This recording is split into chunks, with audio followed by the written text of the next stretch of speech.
Bismillah ar-Rahman ar-Rahim. Alhamdulillah wassalatu wassalamu ala Rasulillah. Em nome de Allah, o clemente e misericordioso, louvado seja somente Allah subhanahu wa ta'ala, e que a sua paz e as suas bênçãos estejam com o profeta Muhammad, com toda a sua família e com todos aqueles que seguiram a sua orientação até o dia do juízo final. Falávamos então sobre alguns aspectos da vida do muçulmano, alguns aspectos do comportamento islâmico. E esse comportamento islâmico parte do Alcorão Sagrado e da Sunna do profeta Muhammad sallallahu alaihi wasallam. O último comportamento que vimos foi sobre a justiça e, obviamente, a injustiça também. Fizemos um paralelo da justiça, que o muçulmano, obviamente, se ele for justo, ele não vai ser injusto, e se ele for injusto, ele não vai ser justo. Hoje, eu gostaria de falar sobre um assunto muito importante, muito importante, que é sobre a amana. A palavra amana. Vamos lá, a palavra amana, e aí eu já peço a vocês que comecem a pensar amana, iman, mu'min, né? São palavras parecidas, onde iman significa fé, amana, ele creu. Ou ele cria, acho que ele cria, né? Ele tinha crença. Yu'min, ele crê. Mu'min, crença. Amana, é sobre o que nós vamos falar hoje. A amana é uma das características mais honradas que o muçulmano deve ter. Uma das características mais honradas que o muçulmano deve ter. A amana é você guardar, é você preservar, e é você se comprometer com algo que te foi confiado. Com algo que te foi confiado. Não existe em português, e até mesmo em espanhol, segundo os meus consultores aí da língua espanhola, não achamos uma palavra, não achamos somente uma palavra para a palavra amana, né? Uma palavra que seja única. Então, a explicação de amana é tudo aquilo que te é confiado. Tudo aquilo que te é confiado pode ser muitas coisas. Pode ser uma palavra, pode ser um conselho, pode ser um recado que te dão, pode ser uma quantia em dinheiro, pode ser um objeto qualquer, e etc. A amana, no caso da palavra, é quando eu falo, por exemplo, eu vou te falar algo e eu não quero que você fale para ninguém, que você guarde esse segredo. Este segredo que você guarda contigo, que eu estou te falando, ele é uma amana nas suas mãos. Isso no caso da palavra. Se eu falo para você, por favor, amana, como uma amana, ou seja, estou colocando uma responsabilidade nas suas mãos, me aconselhe naquilo que eu estou fazendo de errado. Então, se eu estiver fazendo alguma coisa de errado, por favor, me dê esse conselho. Me aconselhe, por favor. Isso é uma amana que eu estou pedindo para que você tenha em mãos sempre. E você tem que cumprir com isso. Ou um objeto. Eu falo, essa caneta aqui eu quero que você entregue somente para o Sheikh Issa Garcia quando ele vier para cá. O meu Sheikh, meu amigo Issa Garcia. Seja, por favor, Sheikh Issa, isso aqui é para o Sheikh Issa, eu não quero que ninguém abra esse pacote, por exemplo, que ninguém abra essa carta e ela seja entregue ao Sheikh Issa Garcia como exemplo. Isso então que eu estou dando nas suas mãos torna-se uma amana. Incrível, mas até quando eu falo, por favor, você vai a tal lugar, se fulano vai estar lá, vai estar. Mande os meus salam para ele. Mande os meus salams para ele. Diga que eu disse para ele, assalamu alaikum wa rahmatullahi wa barakatuh. Essas palavras é uma responsabilidade que você passa a ter nas suas mãos para entregar para alguém. E isso, essa confiança que te é dada e o cumprimento com as condições dessa confiança que te é dada, está a ordem, né, dessa atitude está no capítulo das mulheres, onde Allah subhanahu wa ta'ala diz: Inna Allah ya'murukum an tuaddu al-amanat. An tuaddu al-amanat. É o plural de amana, amanat. Ila ahliha. Ou seja, Allah subhanahu wa ta'ala te ordena a entregar, a cumprir com aquilo que te foi confiado sempre, e que entregue e que faz com que aquilo chegue nas mãos de quem é de direito. Ila ahliha an tuaddu al-amanat ila ahliha. Ou seja, para aqueles que são de direito, para aqueles que têm o direito sobre aquilo que foi confiado nas suas mãos. Isso é uma obrigação que Allah subhanahu wa ta'ala revela no Alcorão. Por que eu enfatizo isso? Quer dizer, Allah subhanahu wa ta'ala fala sobre tantas coisas, sobre tantos aspectos da vida. Toda a organização da sociedade islâmica passa pelo Alcorão Sagrado, ou faz parte do Alcorão Sagrado. Fazendo parte do Alcorão Sagrado, Allah subhanahu wa ta'ala reserva, são tantas coisas importantes, mas ele reserva um versículo para falar especificamente da amana, para falar especificamente daquilo que nós temos como confiado para nós nas nossas mãos. E fala, Inna Allaha ya'murukum, amar. E todo amar, todo o verbo no imperativo, ele significa uma obrigação religiosa. Não só uma obrigação social, mas uma obrigação religiosa. Por quê? Porque essa ordem, esse verbo no imperativo veio no Alcorão Sagrado, veio como palavra de Allah literal para você, para mim e para toda a humanidade, e que é isso que vai contar no dia do juízo final. Allah subhanahu wa ta'ala então diz, an tu'addu al-amanat ila ahliha, ou seja, que vocês entreguem àqueles que têm o direito de receber esta amana. E interessante que a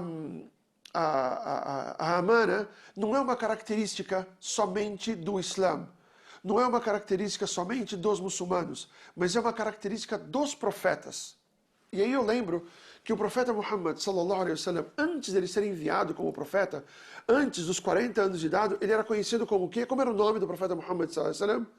Al-Amin. Era Muhammad Al-Amin, ou seja, Muhammad o confiável. Aquele que você pode colocar algo na sua mão, que ele vai se comportar exatamente da forma que você pediu para ele se comportar. E foi essa a principal característica que fez Khadija, radiyallahu anha, ou seja, a primeira esposa do profeta Muhammad, sallallahu alaihi wasallam, a propor o casamento para ele. Não foi o profeta Muhammad sallallahu alaihi wasallam que foi atrás de Khadija só porque ela era rica, como dizem alguns orientalistas, como dizem alguns inimigos do Islã, que ele se casou para se dar bem na vida, para poder depois proclamar a profecia através dos bens de Khadija. O profeta Muhammad sallallahu alaihi wasallam era pobre e morreu pobre. E quando ele vivia com Khadija, ele vivia uma vida bastante simples. Ainda que sim, ela era uma mercadora e já era inclusive divorciada, mas ela por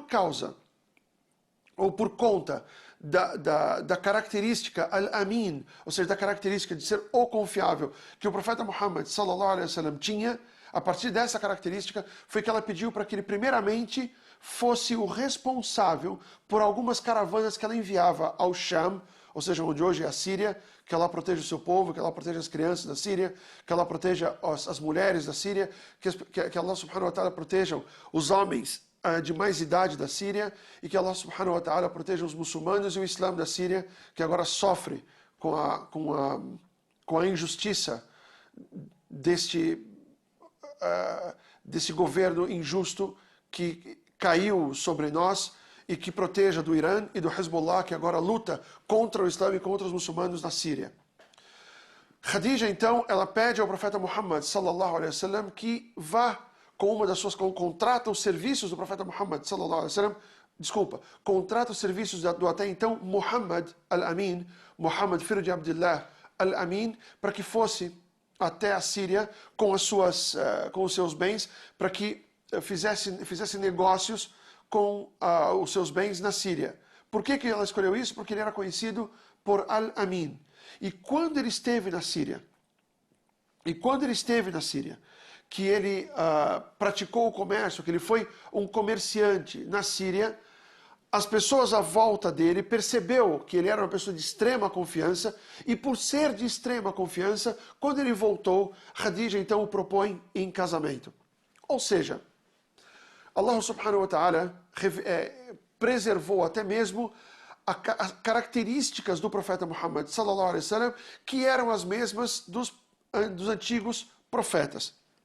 Como que nós sabemos que a amana, ou seja, a confiabilidade, era característica dos profetas anteriores ao profeta Muhammad sallallahu alaihi wasallam. Numa passagem de Abu Sufyan, radiyallahu anhu, antes ainda dele ser muçulmano, quando ele era um perseguidor do profeta Muhammad sallallahu alaihi wasallam, quando ele era um perseguidor do profeta Muhammad sallallahu alaihi wasallam, ele foi buscar ajuda, até mesmo dos romanos, para que combatessem o profeta Muhammad sallallahu alaihi wasallam. Nisso, num diálogo que ele teve com o líder dos romanos da época, esse líder pergunta para Abu Sufyan quais são esse profeta que está entre vocês, ou que ele se julga um profeta entre vocês, o que essa pessoa prega? Qual que é a sua mensagem? E Abu Sufyan não mente, né? Não mentia, aliás, era uma característica muito bonita dos árabes, mesmo anterior ao Islã, que eles não praticavam a mentira, que eles não mentiam. E disse então o líder dos romanos, Sa'altu madha ya'murukum, ou seja, eu perguntei para vocês o que ele ordena a vocês. Fazamta, ou seja, você disse então, annahu ya'murukum bis-salah. Ele ordena que vocês pratiquem as orações. Wa bis-sidq, ou seja, com a veracidade. Wal-afaf, com a retidão. Al-afaf é a pessoa que não pratica atos obscenos, como o sexo ilícito, não traz esposa, etc. Al-afaf. Wal-wafa bil-ahd, ou seja, o cumprimento com os compromissos. Wa-ada' al-amana. Wal-ada' al-amana, ou seja, que eles entreguem aquilo que vos foi confiado da mesma forma que que aquela coisa ou aquelas palavras foram confiadas. E chegam à conclusão, قال هذا صفة النبي هذا صفة نبي ou هذا صفة نبي, desculpe o erro gramatical aqui em árabe, هذا صفة ou صفة نبي, ou seja, estas são características de um profeta. Isso era característica dos profetas anteriores ao profeta Muhammad sallallahu alaihi wasallam, atestado por aqueles que seguiram os profetas anteriores à vinda do profeta Muhammad sallallahu alaihi wasallam. Desculpem. E infelizmente, o profeta Muhammad sallallahu alaihi wasallam nos diz, no conta desse dito que foi narrado, foi compilado por Abu Daud, que o profeta Muhammad sallallahu alaihi wasallam diz: "Awwalu ma tafquduna min dinikum al-amana." Awwal man tafquduna min dinikum al-amana. A primeira coisa que vocês vão perder na religiosidade de vocês, na religião de vocês, no modo de vida de vocês, é al-amana. Ou seja, é sobre isso que nós estamos falando. Infelizmente, isso e é verdade, isso é uma característica que, infelizmente, com a maioria dos muçulmanos, já não funciona mais, né? O profeta Muhammad sallallahu alaihi wasallam viveu numa época onde todos os seus companheiros praticavam a amana, eram pessoas de extrema confiança, e por serem de extrema confiança, eram considerados umaná, ou seja, praticantes da confiabilidade. E essa confiabilidade é a primeira coisa que os muçulmanos começaram a perder já em tempos passados. Hoje em dia, dificilmente você encontra uma pessoa que seja confiável em 100%. Numa outra passagem, até o profeta Muhammad sallallahu alaihi wasallam diz que vai chegar um tempo que essa pessoa que é confiável, ela vai ser conhecida na cidade. Ou seja, vai chegar uma pessoa e falar: eu gostaria de conhecer o confiável, aquela pessoa em que eu posso confiar. E o que as pessoas vão dizer? Ah, o confiável ele mora lá, ó, tá vendo aquela casa? Aquela casa é a casa do confiável. Quer dizer, eles vão declaradamente dizer: nós não somos confiáveis, o confiável é aquele ali. O confiável é aquela pessoa que mora naquela casa. Eu não sou o confiável é ele. Vai chegar a esse ponto. E realmente, hoje em dia, faça um teste. Pergunte para as pessoas: você é 100% confiável? Você realmente nunca, em nenhum momento da sua vida, fala uma mentira? Por menor que seja. Qual vai ser a resposta dessa pessoa? A gente mente de vez em quando, né? A gente acaba falando uma mentirinha aqui ou ali. É assim que acontece no Brasil, é assim que nós conhecemos a nossa sociedade. Não creio que seja diferente daqui da Europa. Ou seja, é a primeira coisa que vai se perder. E detalhe, hoje em dia, quando a pessoa fala: Hoje em dia, quando a pessoa fala, eu falo uma mentirinha e todo mundo dá risada, como se fosse uma coisa comum e normal e corriqueira, não tem problema. Uma mentirinha pequenininha ou outra, né? Até aquela mentirinha, por exemplo, quando eu toco o telefone de casa, amor, seja lá quem for, fala que eu não estou. Fala que eu não estou. A pessoa está em casa, não quer atender, não pode atender, ou tem um problema para atender, mas fala que eu não estou, fala que eu não estou. Ou pior, fala para o filho, né? Filho, fala que eu não estou, fala que o papai está ocupado e etc. E às vezes não está ensinando o próprio filho desde pequenininho a essas pequenas mentiras, e a probabilidade de se tornar um mentiroso, né, no futuro é muito grande. Isso é uma falha que nós temos, uma falha que os muçulmanos têm, uma falha que a nossa sociedade tem, e nós acabamos até condicionando os nossos filhos, de uma certa forma ou de outra, a praticar essa mentira, a não ter amana, né? a não garantir que ela seja uma pessoa confiável. E essa é a primeira coisa que se perde na sociedade islâmica. E por fim, o profeta Muhammad sallallahu alaihi wasallam diz: "Man halafa al-amana falaysa minna." Essas pessoas que não entregam aquilo que lhes foi confiado da maneira correta, não é um dos nossos. Não é um dos nossos de forma alguma. Não pode ser considerado como uma pessoa que tenha fé completa, que tenha fé correta e que pratica o Alcorão Sagrado e pratica a Sunnah do profeta Muhammad sallallahu alaihi wasallam. Pensem nisso, resolvam ou revejam, melhor dizendo, os seus conceitos a respeito dessas pequenas mentirinhas, não, eu vou falar, mas não vou falar exatamente assim, ele me disse isso, mas eu não vou passar dessa forma, etc, etc, etc. Revejam os seus conceitos e que Allah subhanahu wa ta'ala nos abençoe com o poder de sermos pessoas confiáveis, né, de passar à frente aquilo que nos foi confiável. Jazakumullahu khairan, barakallahu fikum. Que Allah subhanahu wa ta'ala abençoe a todos vocês. Wassalamu alaikum wa rahmatullahi wa barakatuh.